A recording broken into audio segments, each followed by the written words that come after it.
Stress लेते हैं, हर तरीके का स्ट्रेस रहता है, फैमिली स्ट्रेस रहता है, प्रोफेशनल रहता है, हर तरीके के स्ट्रेस से लोग जूझ रहे हैं। तो क्या है कि ये आगे चलकर हमारी बीमारी में कन्वर्ट हो जाता है, मैं कहूँ डिजीज में कन्वर्ट हो जाता है। तो क्या है, यही है हमारा एंजाइटी, डिप्रेशन।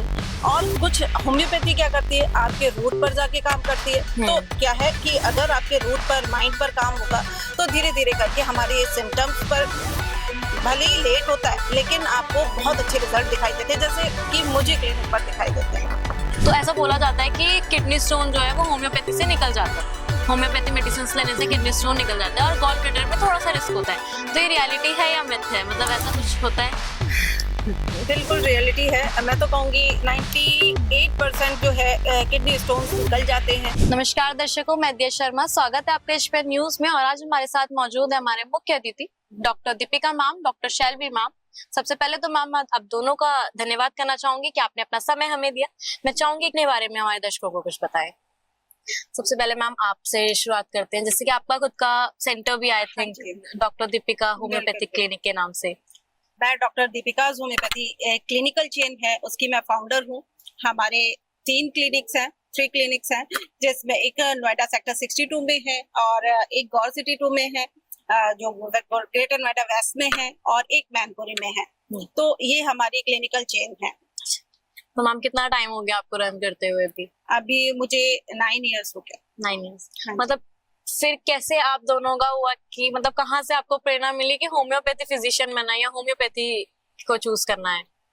एक्चुअली बिल्कुल मैं आपको इसका आंसर दूंगी। हम दोनों ही सिस्टर्स हैं एंड स्टार्टिंग से ही एक्चुअली एक जो स्टूडेंट लाइफ होती है उसी से हम कहीं ना कहीं अपना एम चूज कर लेते हैं। देन तो एक एम था डॉक्टर बनने का। देन कुछ चीजें कभी फेलियर्स आते हैं, कभी कुछ, तो हमारा एक चॉइस था होम्योपैथी का। और हम स्टार्टिंग इन चाइल्डहुड हमने काफी होम्योपैथी यूज किया है, तो इस केस को हम होम्योपैथी। तो मैम होम्योपैथी एलोपैथी से कैसे अलग है? होम्योपैथी देखिए बिल्कुल मैं ये कहूँगी होम्योपैथी एलोपैथी से बहुत अलग है। साइड इफेक्ट के बेस पर अगर हम लें या फिर हम होम्योपैथी को ऐसे भी कह सकते हैं, होम्योपैथी एक ऐसी पैथी है जो आपकी एक माइंड, बॉडी, सोल सभी पर एक्ट करती है, यानी आत्मा को छू लेती है। वो पैथी है आपकी एक पेशेंट की।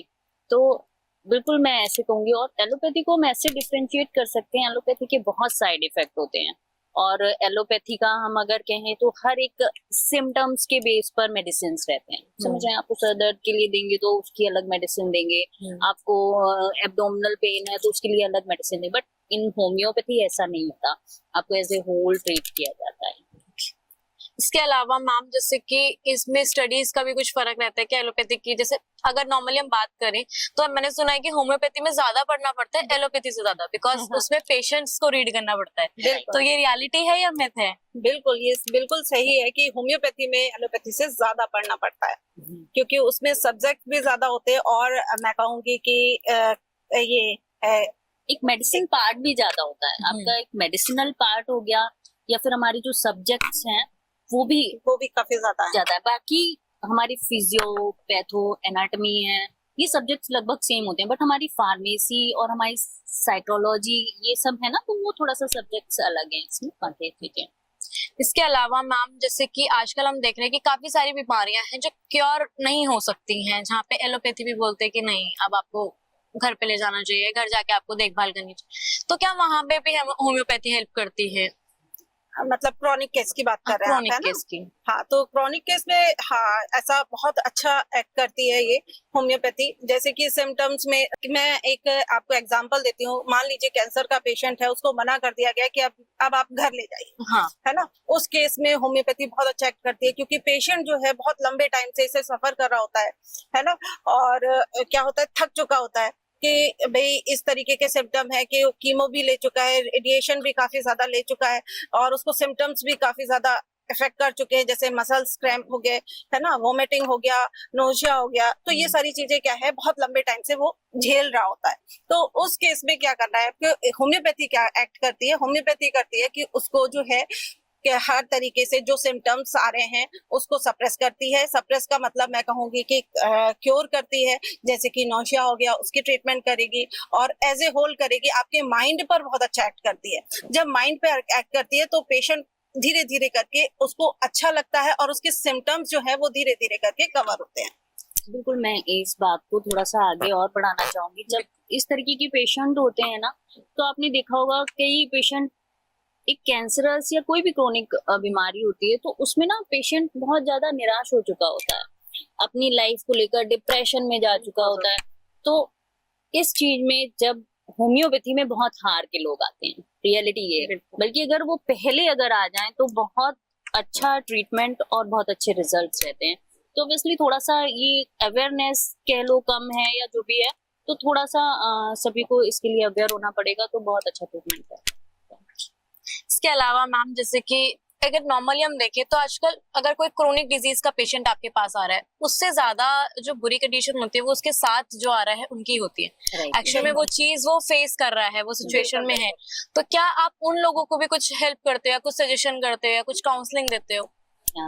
जैसे कि आप मतलब क्वेश्चन आप ये करना चाहते हैं कि फैमिली, हाँ, फैमिली मेंबर्स भी आते हैं, क्योंकि उनके पास भी ज्यादा स्ट्रेस होता है। एक्चुअली क्योंकि साथ में आपके अगर कोई पेशेंट या जो भी आपका फैमिली का मेंबर है वो बीमार है, तो ऑब्वियसली पूरी ही फैमिली का हेल्थ या मेंटल इशू हिला होगा, राइट? बहुत ज्यादा। तो बिल्कुल आपको यहाँ पर क्या है, काउंसलिंग करनी पड़ती है पेशेंट के साथ उसके फैमिली मेंबर्स की, जैसे कि आप उनकी काउंसलिंग करें, देन वो जाकर पेशेंट की काउंसलिंग भी अच्छे से कर सके। तो बिल्कुल साइकोलॉजी बहुत डिपेंड करती है, आपकी साइकोलॉजी जैसी होगी तो आपका ट्रीटमेंट चाहे होम्योपैथी हो या कोई भी पैथी हो, तो उस पर डिपेंड रहता है। इसके अलावा मैम, जैसे आजकल का हम टाइम देख रहे हैं जहाँ पे टीनेजर एज ग्रुप जो है वो बहुत ज्यादा स्ट्रेस में, डिप्रेशन में, एंजाइटी, पैनिक अटैक्स, ये कुछ वर्ड्स हैं वो इतने ज्यादा कॉमन हो गए। मतलब अगर हम हार्डली कुछ टाइम पहले की बात करें, आई थिंक जब आपने स्टार्ट भी किया होगा तब की बात भी करें तो तब इतनी नॉलेज किसी को नहीं थी, कि किसी को भी नहीं पता था कि स्ट्रेस क्या होता है, डिप्रेशन क्या होता है ना, या पैनिक अटैक्स क्या होते हैं। बट आजकल ये वर्ड्स इतने ज्यादा कॉमन हो गए कि हर दूसरे तीसरे पर्सन को ये हो रहा है। तो उन पेशेंट के साथ आप कैसे डील करते हो या उन पेशेंट्स को आप क्या सजेस्ट करते हो? देखिए, ये बहुत अच्छा क्वेश्चन है कि आपने ये किया। ये मैं कहूंगी हर दूसरा पेशेंट इसी का शिकायत रहती है सभी को, है ना। तो ये क्या है कि काफी लंबे टाइम से एंजाइटी, डिप्रेशन, या मैं कहूंगी कि ये काफी लंबे टाइम से चला आ रहा है कि उसी का सिम्टम्स दिखता है आपको कि आगे सिम्टम है ये आगे ये कंडीशन आगे ये सिम्टम बन गई है। तो इस केस को कैसे क्योर करना? एक पहली बात तो लाइफ स्टाइल है ना, आपकी लाइफ स्टाइल कैसी है। बहुत ज्यादा एक्सर्शन रहता है ना, बहुत ज्यादा मैं कहूंगी नाइट शिफ्टिंग करते हैं लोग, काफी ज्यादा मैं कहूंगी कि ये स्ट्रेस लेते हैं, हर तरीके का स्ट्रेस रहता है, फैमिली स्ट्रेस रहता है, प्रोफेशनल रहता है, हर तरीके के स्ट्रेस से लोग जूझ रहे हैं। तो क्या है कि ये आगे चलकर हमारी बीमारी में कन्वर्ट हो जाता है, मैं कहूँ डिजीज में कन्वर्ट हो जाता है। तो क्या है, यही है हमारा एंजाइटी, डिप्रेशन। और कुछ होम्योपैथी क्या करती है, आपके रूट पर जाके काम करती है। तो क्या है कि अगर आपके रूट पर, माइंड पर काम होगा तो धीरे धीरे करके हमारे ये सिम्टम्स पर भले ही लेट होता है लेकिन आपको बहुत अच्छे रिजल्ट दिखाई देते हैं, जैसे कि मुझे क्लिनिक पर दिखाई देते हैं। इसके अलावा मैम, जैसे आजकल वेदर चेंज हो रहा है, तो वेदर चेंज में क्या होता है कि लोगों को स्नीजिंग की प्रॉब्लम, कफ की प्रॉब्लम, फीवर, लेकिन काफी सारे लोग जो होते हैं डॉक्टर से कंसल्ट करने की बजाय पहले होम रेमेडीज करते हैं। बिल्कुल। अगर किसी को फीवर हो रहा है तो पहले वो घर में 4 दिन पैरासीटामोल लेगा, उसके बाद जब उसे नहीं फर्क लगेगा तब वो जाके डॉक्टर से कंसल्ट करता है। ये रियलिटी है आई थिंक, है ना। तो मतलब वहां पे कैसे वर्क करती है होम्योपैथी मेडिसिन? अगर किसी को इस तरीके को इन्फेक्शन हो रहा है, इन्फेक्शियस डिजीज है, तो वहां पे कैसे होम्योपैथी वर्क करेगी? मैं अगर बात करूं यहाँ की, अगर आप इन मेट्रो सिटीज की बात करें, सबसे ज्यादा यहाँ पर रेस्पिरेटरी ट्रबल, बच्चों को हो, ओल्ड एज हो, किसी भी एज का, सबसे ज्यादा रेस्पिरेटरी ट्रबल्स हो रहे हैं। आपका कोल्ड, कफ, स्नीजिंग या फिर एलर्जिक इश्यूज सबसे ज्यादा प्रॉब्लम है। तो इन होम्योपैथी 100% रिजल्ट है। आपका क्रोनिक केस में थोड़ा टाइम लगता है, बट अगर कोई बच्चा तुरंत, अगर कोई पेरेंट्स या कोई भी आते हैं विद इन 2-3 डेज का अगर मे बी कंप्लेन लेकर आते हैं, तो हम ये कहते हैं आप आज मेडिसिन खिलाइए और आप कल ठीक हो जाएंगे। ठीक है। तो ऐसा नहीं है होम्योपैथी स्लो वर्क करती है, बिल्कुल भी नहीं। प्लीज इस मिथ को नहीं करें। क्लियर कर आप, दीजिए। हाँ, मैं क्लियर कर रही हूँ आप लोगों से, तो प्लीज आप होम्योपैथी को ट्राई करें। इसके अलावा मैम जैसे भी आपने बताया ना कि क्रोनिक डिजीज में लोग सोचते हैं कि मतलब हम जा रहे हैं, क्योंकि क्रोनिक डिजीज का पेशेंट क्या होता है, वो पहले सारी एलोपैथी मेडिसिन ट्राई करेगा, बिल्कुल। उसके बाद फिर वो होम्योपैथी में जब उसे लगता है कि हाँ अब कहीं से कोई सोर्स नहीं बचा है, देन वो होम्योपैथी या आयुर्वेदिक की तरफ जाएगा। तो वहां पे क्या होता है कि उनका जो पहला क्वेश्चन आपसे होता होगा वो ये होता है, मैम मेडिसिन ले रहा हूँ, कितने दिन में ठीक हो जाऊंगा? राइट राइट, ये बहुत बहुत कॉमन क्वेश्चन है आपका, बिल्कुल आपने ठीक कहा है कि कितने दिन होम्योपैथी में सबसे पहले आते ही ये कहते हैं कितने दिन में असर होगा। हाँ, ये गोलियां मीठी असर भी करेंगी या नहीं करेंगी। तो ये क्वेश्चन बहुत इजी है, बट बिल्कुल नहीं। आप इन लिक्विड फॉर्म या पिल्स के फॉर्म में, मीठी गोलियों में, आप कैसे भी मेडिसिन लें, होम्योपैथी का बहुत इफेक्टिव है। बिल्कुल भी ऐसा नहीं है कि वो असर नहीं करेंगी आपकी, ठीक है। तो हाँ, ये चीजें हैं होम्योपैथी की। इसके अलावा मैम जैसे आजकल गर्ल्स प्रॉब्लम में मेंस्ट्रुएशन का इरेगुलर होना, पीसीओडी होना, पीसीओएस होना और यूटीआई जैसी प्रॉब्लम्स बढ़ती जा रही हैं। बिल्कुल। कहीं ना कहीं हम इसे अपनी डेली लाइफ में देखते हैं, इवन टीनेजर एज ग्रुप जो है वो इसमें बहुत ज्यादा आ रहा है। तो उन वहां पे होम्योपैथी मेडिसिन का क्या रोल है? देखिए, ये भी बहुत अच्छा क्वेश्चन है। इससे ये भी पेशेंट बहुत आते हैं, है ना, पीसीओडी से रिलेटेड, आपके वाइट डिस्चार्ज से रिलेटेड, या फिर मैं कहूंगी आपके मेंसेस से रिलेटेड। हर दूसरी फीमेल्स को ये प्रॉब्लम है ही, है ना। तो ये क्या है, इसका कॉज सिर्फ एक ही है कि आपका लाइफ स्टाइल डिसऑर्डर प्लस आपकी स्ट्रेस, एंजाइटी और डिप्रेशन, है ना। ये सारी चीजें क्या है, आपको इफेक्ट करती हैं। ये भी काफी लंबे टाइम से अगर आपको चल रही हैं बॉडी में, तो आपको ये प्रॉब्लम आनी है। फीमेल्स में बहुत ज्यादा ये प्रॉब्लम स्ट्रेस की वजह से भी आ सकती है, या फिर काफी मैं कहूंगी कि ये बाहर का खाना, जैसे कि आप खुद जानते हैं कि बाहर के खाने की वजह से ये भी लाइफ स्टाइल में ही आ जाता है हमारी, है ना। और ये स्लीप डिसऑर्डर, ये सब चीजें क्या है कि कहीं ना कहीं फीमेल्स को हार्मोनल डिसबैलेंस में इफेक्ट करती है। इसके अलावा मैम जैसे आजकल आप देखते हो कि काफी सारे ऐसे पेशेंट होते हैं कि क्या होता है कि अगर फीवर एक को हो रहा है और सेकेंडली 1-2 दिन बाद दूसरे को फीवर हो गया, तो वो सेम मेडिसिन ले लेते हैं। राइट है ना। तो क्या होम्योपैथी में भी ऐसा हो सकता है कि बिल्कुल, अगर बिल्कुल आपने जैसे क्वेश्चन, एक्चुअली पेशेंट आते हैं ऐसे कि मतलब उनको अगर प्रॉब्लम हुआ तो वो हमें बहुत कॉमन मेडिसिन कई रहती हैं होम्योपैथी में। मैम मैं आर्सेनिक खा के आया हूँ, मैम मैं अभी जब था तो मैंने लिम्सपा ले ली थी। तो ऑब्वियसली वो खाकर आते हैं जब उनको इससे रिलीफ नहीं होता, क्योंकि जरूरी नहीं है वो एक्यूट में है। कभी कभी ऐसा नहीं होता कि पेशेंट नहीं लेता, उनको आराम नहीं मिलता, बट एक मेरी राय में आपको एक फिजिशियन से जरूर कंसल्ट करके होम्योपैथी मेडिसिन भी लेना चाहिए, जिससे आपको बिल्कुल प्रॉपर ट्रीटमेंट मिल सके। क्योंकि हम एक ही मरीज को एक बीमारी के लिए अलग अलग मेडिसिन भी देते हैं। अच्छा, हाँ, ऐसा नहीं है कि आपको मैंने आर्सेनिक दी तो आपके लिए आर्सेनिक। ऑब्वियसली अगर मैं आपका केस चेकिंग करती हूँ तो आपकी पर्सनैलिटी क्या निकलती है ऐसे होम्योपैथी मेडिसिन, वो आप पर डिपेंड करती है। मैं जरूरी नहीं आपको आर्सेनिक दूं। ओके।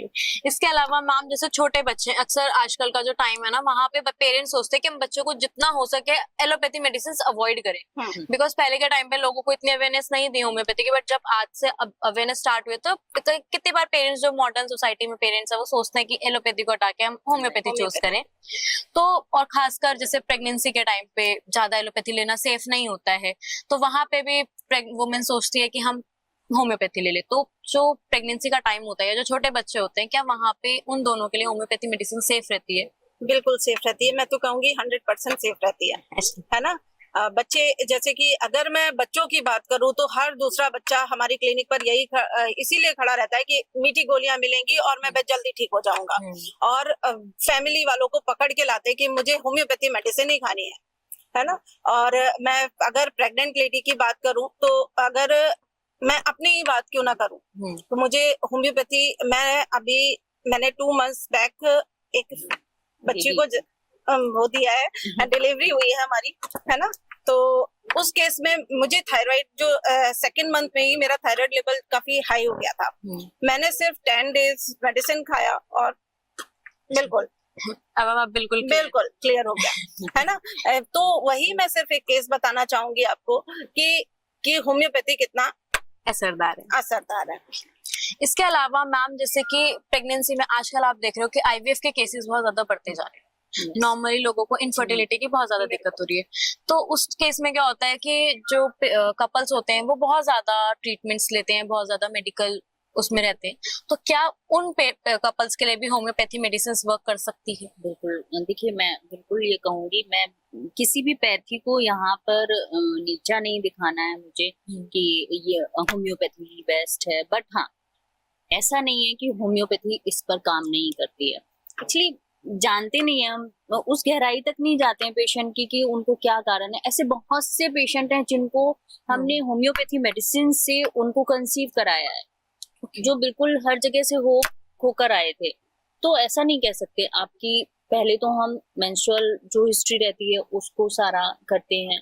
एक्चुअली इन दोनों, जब आईवीएफ का मैटर आता है ना, तो हमें कहीं ना कहीं मेल और फीमेल दोनों को लेकर चलना चाहिए, इन्वेस्टिगेशन हो या फिर कुछ भी, क्योंकि आजकल ना क्या फीमेल्स का ज्यादा टेस्ट करा लेते हैं और सॉरी मेल जो मैम मैं आपको कट कर रही हूँ, बट आजकल क्या होता है कि जो मेन होते हैं उन्हें क्या लगता है कि हम तो फिट रहते हैं, राइट, हम बिल्कुल बाहर जा रहे हैं, हम बढ़िया खा रहे हैं, हमारे को क्या कमी हो सकती है, जो दिक्कत होगी इन्हें होगी, जो फीमेल्स हैं बेसिकली या वुमेन्स हैं उन्हें दिक्कत होगी। तो क्या मेंस को भी प्रॉब्लम हो सकती है? बिल्कुल, आपका बहुत कई बार ऐसा निकलता है, जब हम इन्वेस्टिगेशन कराते हैं तो मेल को ही प्रॉब्लम निकलता है, फीमेल को नहीं निकलता। तो ये भी है।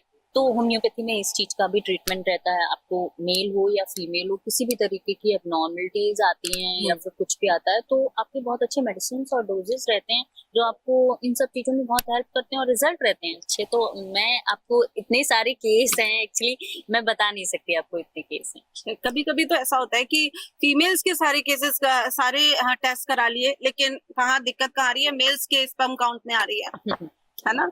हाँ, तो ये भी एक लाइफस्टाइल का ही है, मैं कहूँ हार्मोनल का ही है ना मैम। बट ऐसा क्यों आज के टाइम पे इतना ज्यादा देखा जा रहा है? मतलब जैसे अगर नॉर्मली हम बात करें तो एक स्टेज होते हैं जहाँ पे जो वुमेन्स हैं या फीमेल्स हैं, जहाँ पे आईपीएल का बहुत ज्यादा यूज होता है, तो क्या उस रीजन की वजह से ये दिक्कत आती है आगे चल के? देखिए, बिल्कुल हार्मोनल्स, आप जो भी हार्मोनल कोई भी है, आप पिल्स अगर लेते हैं वो हार्मोन है, आपके डिसबैलेंस करेंगे हर चीजें, ठीक है। आप नॉर्मली, और एक एज फैक्टर बहुत मैटर करता है यहाँ पर कई बार, लेकिन हम एकदम उसको ये भी फाइनल रिजल्ट भी नहीं कहेंगे कि इन चीजों में एज फैक्टर आपका करता है। आजकल कई लोग ना डॉक्टर के पास कम आएंगे इन्वेस्टिगेशन लेके, अपनी इन्वेस्टिगेशन कराते हैं, देन गूगल करते हैं, फिर ये देखते हैं, फिर एमएच उनको कम लगता है, देन सीधे वो आईवीएफ कर। ऐसा नहीं है, ठीक है। ऐसा नहीं है कि आपका एएमएच वगैरह कम है तो आपको प्रेगनेंसी नहीं हो सकता, बहुत चीजें हैं। आप प्लीज, जिन लोगों को इस तरीके का प्रॉब्लम है, आप कंसल्ट करें, डॉक्टर से करें, तो आपको इसके सभी चीजें पता चलती हैं, आपको क्लियर होती हैं चीजें। खुद डॉक्टर बनने की कोशिश ना करें। ये सबसे ज्यादा है हमारे में कि पहले हम खुद डॉक्टर बनेंगे, जब हमें रिजल्ट नहीं मिलेंगे तब हम एक्चुअल में डॉक्टर्स के पास आते हैं। इसके अलावा मैम जैसे और भी काफी सारी बीमारियां होती है, अगर मैं बात करूँ जैसे गठिया है या अर्थराइटिस हम कह लें, पैरालिसिस कह लें, उसमें भी बहुत ज्यादा पेशेंट आजकल हम देखने को मिलते हैं। तो क्या वहाँ पे भी होम्योपैथी वर्क करती है? बिल्कुल, बहुत अच्छा वर्क करती है आपके। मैंने कहा ना कि होम्योपैथी में किसी भी हम डिजीज को लेकर चलते ही नहीं है, पहली बात तो ये है, एज ए होल लेकर चलते हैं। बट हाँ, पेशेंट जब आता है तो वो अपनी प्रॉब्लम ही लेके आता है, एक डिजीज ही बताता है आगे हमें कि हमें गठिया हुआ है, या जिसे हम रिमेटिक अर्थराइटिस या गाउट कहते हैं। तो बिल्कुल इस तरीके के जब केस आते हैं तो आपके बिल्कुल ट्रीटेबल हैं, 100% प्योर हैं। और खुद पेशेंट आके आप देख, एक्चुअली मैं फिर से वही बात दोहरा रही हूँ कि क्वेश्चन आपके रहते हैं तो हमें करना पड़ता है, बार बार चीजें आ जाती है, तो पेशेंट से ही, केस हिस्ट्री से ही पता चलता है कि हाँ होम्योपैथी कितना असरदार है। इसके अलावा मैम जैसे आजकल स्टोन्स भी बहुत ज्यादा देखा जा रहा है, किडनी स्टोन हो गया या गॉल ब्लैडर में स्टोन हो गया, ये बहुत ज्यादा देखने को मिलते हैं। तो ऐसा बोला जाता है कि किडनी स्टोन जो है वो होम्योपैथी से निकल जाता है, होम्योपैथी मेडिसिन लेने से किडनी स्टोन निकल जाता है, और गॉल ब्लैडर में थोड़ा सा रिस्क होता है। तो ये रियलिटी है या मिथ है? मतलब ऐसा कुछ होता है? बिल्कुल रियलिटी है। मैं तो कहूंगी 98% जो है किडनी स्टोन्स निकल जाते हैं, अब 2% का कुछ नहीं कहा जा सकता है ना। वो हर एलोपैथी में चाहे आप होम्योपैथी में किसी में भी देख लीजिए, आप 2% लेके नहीं चल सकते हैं। बाकी गॉल ब्लैडर की बात करें अगर हम, तो गॉल ब्लैडर में 50-50 रहता है ना। 50-50 का मतलब यही रहता है कि पेशेंट कैसे मेडिसिन खा रहा है, उसका कॉन्स्टिट्यूशन क्या है, या फिर जैसे कि हमारे पास काफी ज्यादा पेशेंट आते हैं गॉल ब्लैडर स्टोन के, आज मेडिसिन खाया कल नहीं खाया। अब मैं इस पे डिपेंड करती हूँ कि भाई कैसे नहीं खाया, मैं बिल्कुल गॉल ब्लैडर स्टोन की अगर मैं बात करूं, कई पेशेंट, देखिए स्टोन की हम जब बात करते हैं ना, तो पेशेंट इस तरीके के आते हैं हमारी क्लिनिक पर कि एब्डोमेन पकड़ के, राइट, इतना सीवियर पेन होता है और हम विद इन 15 मिनट्स में डोज देके उनका पेन किसी भी तरीके का हो, आपका गॉल ब्लैडर स्टोन हो या फिर आपका किडनी स्टोन हो, उसका पेन बंद कर देते हैं। एक्चुअली कई बार पेशेंट्स इसी बेस पे मेडिसिन लेते थे, एटलीस्ट उनको उनके सिम्टम्स में तो आराम मिल रहा है, किसी भी में हो, बट हाँ, kidney stone is more than gall bladder stone. इसके अलावा मैम जैसे नॉर्मली हम देखते हैं कि काफी बार ऐसा होता है कि सडनली किसी को पेन हो रहा है, तो वो बहुत सीवियर पेन होता है, जहाँ पे पेशेंट को लगता है कि नहीं बस अब ठीक है। तो क्या वहाँ पे उस पेन को बेसिकली कम करने के लिए या उसमें रिलीफ दिलाने के लिए होम्योपैथी वर्क करती है? क्योंकि ऐसा होता है ना, कितनी बार की लोगों को लगता है, जैसे आप मान लीजिए किसी को आजकल क्या हो गया, बैक पेन का बहुत ज्यादा चल रहा है, बैक पेन या सर्वाइकल का बहुत है, तो लोग क्या करते हैं, बैक पेन हो रहा है तो मूव स्प्रे कर लिया या मूव लगा लिया, उन्हें लगता है इससे जल्दी आराम मिल जाता है। तो क्या होम्योपैथी में ऐसे कोई इंजेक्शन या कोई ऐसे स्प्रे या कुछ मेडिसिन है जहाँ पे पेन एकदम से ठीक तुरंत गायब हो जाए? देखिए, आपने इंजेक्शन और स्प्रे की बात की, तो ऐसे इंजेक्शन और स्प्रे तो नहीं, बट हाँ, होम्योपैथी अब बहुत आगे निकल चुकी है, आपके ऑइंटमेंट्स एंड लोशन सब चीज आने लगी है, बट इतने तक हम नहीं जाने देते हैं पेशेंट को। एक्चुअली पेन, आपको अगर बैक पेन हो रहा है तो आपको हम यहीं पर नहीं छोड़ सकते कि आपको बैक पेन हो रहा है, बट हम जानेंगे क्यों हो रहा है। ठीक है, बैक पेन का भी कॉज है, अगर आपको किसी भी तरीके का पेन हो रहा है उसके पीछे कॉज है। अगर आपको सर्वाइकल का आप यहाँ का पेन बता रहे हैं तो ऑब्वियसली उसके पीछे कोई कॉज है, तो कॉज ऑब्वियसली जानकर ट्रीटमेंट आपका होता है। इसके अलावा मैं एक लास्ट क्वेश्चन है जो बहुत लोग आपसे ही पूछते होंगे कि क्या हम एलोपैथी के साथ होम्योपैथी मेडिसिन ले सकते हैं? तो ऐसा कुछ है, कोई साइड इफेक्ट तो नहीं होता? बिल्कुल ले सकते हैं, एलोपैथी के साथ होम्योपैथी बिल्कुल ले सकते हैं।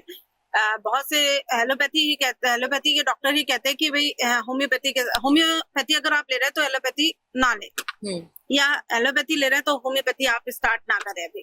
लेकिन मैं तो कहती हूँ बिल्कुल ले, कि हाँ, कुछ टाइम रहता है कि कुछ टाइम पीरियड की 1 घंटे से आधे घंटे का गैप रहना चाहिए। अगर एलोपैथी आपने खाया है तो आधे घंटे का प्लीज गैप करें। एक्चुअली ये हम जब से हम प्रैक्टिस कर रहे हैं उसमें हमने देखा है कि ऐसा नहीं हम साथ में ले नहीं सकते, क्योंकि कई ऐसी प्रॉब्लम है जो आपकी होम्योपैथी से नहीं कंट्रोल होती है। मैं इस चीज को बिल्कुल नहीं कहूंगी।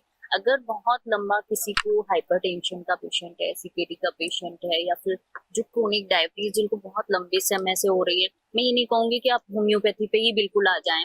इन सबकी स्टार्टिंग जब होती है तो हम होम्योपैथी से बिल्कुल क्योर कर सकते हैं, बट अगर वही बहुत ज्यादा क्रोनिक है तो आप बिल्कुल अल्टरनेटिव चला सकते हैं, आप होम्योपैथी के साथ उसको ले सकते हैं। इसी के साथ मैम एक लास्ट मैसेज जो आज आप दोनों हमारी ऑडियंस को देना चाहेंगी इस वीडियो के माध्यम से। लास्ट यही कि मैं बिल्कुल आपको यही कहना चाहूंगी कि प्लीज होम्योपैथी को आप ट्राई करें। मैं doctor Shailvi with doctor Deepika, actually मैं आपको बताना चाहूंगी, मैं यहाँ पर सेक्टर 62 में डॉक्टर दीपिका प्रैक्टिस करती हैं एंड मैं गौर सिटी में करती हूँ। आप होम्योपैथी से रिलेटेड कोई भी क्वेरी हो आप हमसे पूछ सकते हैं, किसी भी तरीके की प्रॉब्लम हो आप बिल्कुल पूछ सकते हैं हम लोगों से। और एक्चुअली अभी बहुत ही जल्दी में हमने बहुत से अपने कुछ ड्यूरिंग प्रैक्टिस हमने बहुत से पेशेंट्स को हील किया है जिनके स्पोरो में बहुत अच्छे रिजल्ट जिनके दिखे हैं, तो हमें कुछ प्रोडक्ट भी हमारे हमने लॉन्च किए हैं, निकाले हैं, तो आप बिल्कुल हमारी वेबसाइट पे जाके उनको चेक कर सकते हैं, उन्हें ऑर्डर कर सकते हैं। आपकी कुछ क्वेश्चनरीज उसमें आएंगी तो आप उनको लेकर उनमें फिल करना है आपने, और हमारे प्रोडक्ट्स को आप ले सकते हैं जो कि 99% आपको रिजल्ट देंगे। तो मैम वो किसी स्पेसिफिक प्रॉब्लम के लिए, स्पेसिफिक कंडीशन के लिए है या? बिल्कुल आपका मैं बताऊंगी, हमारे हेमरॉइड जिसे हम पाइल्स कहते हैं उसके लिए हैं, आपके स्टोन्स के लिए हैं, ये आपके स्किन इश्यूज के लिए हैं। तो हम धीरे धीरे आपको कई प्रोडक्ट्स और भी आएंगे, हम जल्दी ही जानकारी देंगे आपको इसकी भी। तो आप प्लीज वेबसाइट पे विजिट करें और आपको सब जानकारी मिल जाएगी। इसी के साथ मैम मैं आप दोनों का धन्यवाद करना चाहूंगी कि आप दोनों ने अपना समय हमें दिया और हमारे दर्शकों को इतना वेट किया। Thank you so much. Videos देखने के लिए सब्सक्राइब करें HBN न्यूज़, बेल आइकन दबाकर लेटेस्ट नोटिफिकेशन पाएं।